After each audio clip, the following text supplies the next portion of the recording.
Smart city म्हणत असतानाच या स्मार्ट सिटीमध्ये असणारे तब्बल 331 सीसीटीव्ही कॅमेरे हे बंद आहेत। यासोबतच रात्रीच्या वेळेस स्ट्रीट लाईट बंद आहेत, त्यामुळे गुन्हेगारांना मोकाटपणे त्यांच्या वृत्तीला प्रोत्साहन दिल्याची चर्चा सोलापुरात रंगली आहे। सोलापूर शहरातील नागरिकांची सुरक्षा, गुन्हेगारांवर लक्ष ठेवणे आणि वाहतूक नियमांचे उल्लंघन करणाऱ्यांवर दंडात्मक कारवाई करण्यासाठी स्मार्ट सिटी योजनेतून शहरातील प्रमुख चौकांमध्ये 331 सीसीटीव्ही कॅमेरे बसवण्यात आले आहेत। वाहतूक नियमनासाठी नवे 10 स्मार्ट सिग्नलही बसवण्यात आले। मात्र हे सर्व सीसीटीव्ही आणि नवे सिग्नल स्ट्रीट लाईटच्या कनेक्शनला जोडण्यात आले आहेत।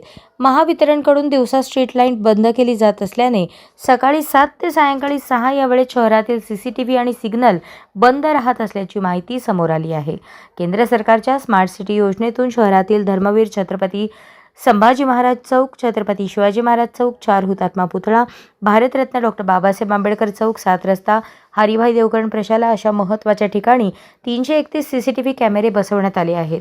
शहरातील चोरी, घरफोडी, चेन स्नॅचिंग, दरोडा, खुनाचा प्रयत्न, हाणामारी, भीषण अपघात अशा गंभीर गुन्ह्यांच्या तपासासाठी पोलिसांना या कॅमेऱ्याची नेहमीच मदत होते।